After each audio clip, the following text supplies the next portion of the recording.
Hi everyone, and welcome to Friday's edition of the Sales Mindset TV show. He's Steve and I'm Chris.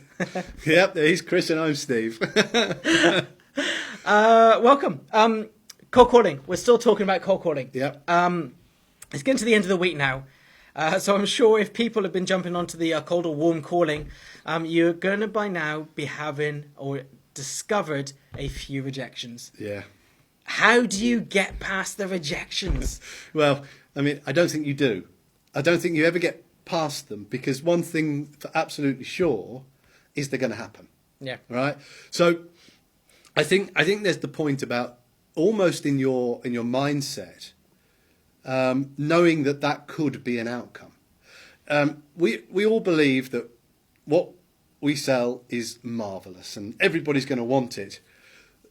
But they might not want it at that moment in time, right? So there is that old adage that a no is only a no at a particular moment in time. And I think if you can in some way have your mindset set that is actually the truth, and that if a no comes, you're looking at something that I call the next step. And there's two ways that next step plays out. One is the next step plays out that there's something positive, i.e. something's going to happen, and we'll talk about that in a second. And then the other one is that I'm going to reschedule it in my CRM system or my pipeline or whatever. A rejection or no isn't a dead end, is it? No. Sometimes it's just like later on down the line, Yeah. or they need more information before they can process it. Yeah. So it's not necessarily a dead end, is it? A rejection. No. And even when you do get those strong, harsh rejections, you just need to move on to the next. Because there will be people out there that your product is relevant for. That's right.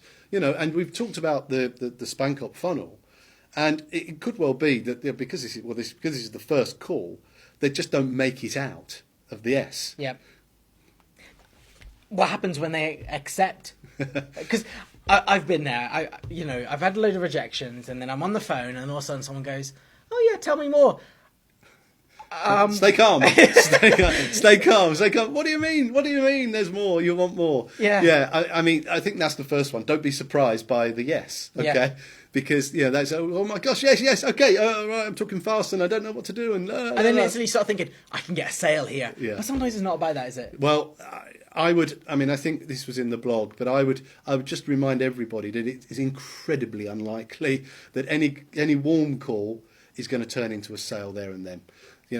What is it? 5 to 12 contacts before a sale is made. Only 2% of sales are on the first contact. There's so many things stacked against you that you're best to prepare for a next step, which could be sending a follow-up email, sending an offer, sending terms and conditions, explaining more, a product demonstration, another meeting. There are many things that you should be planning before you start assuming that the sale is going to come. Because that's something you put in your blog as well, isn't it? Save selling to your face-to-face. What do you mean by that? Well, so there's two things that could happen, right? One is that you could be talking to the gatekeeper and not the decision maker. Yeah. So please don't sell to the gatekeeper. That really is a waste of time. There's certainly a wealth of information and they certainly can get you through to the right person. But don't get tricked into sell to the gatekeeper. And the other one is, I talk about face-to-face, but it could be that you sell through the phone and it's a follow-up, or you sell online and you're guiding them to your website. Don't sell in that first call because, whilst as a buyer I want to know more information, I actually don't want you to sell to me because you've interrupted my day. I might want to know about price. I might want to know about products, but I don't yet want to be sold to. Okay.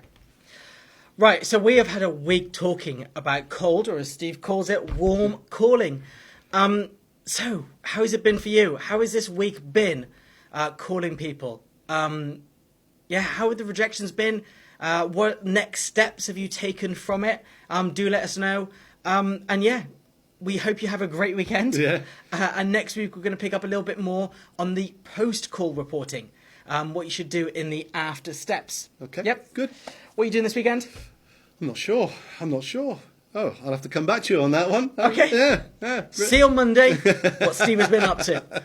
But from us two here, have the rest of your Friday evening and have a great weekend. And we look forward to catching up with you next week.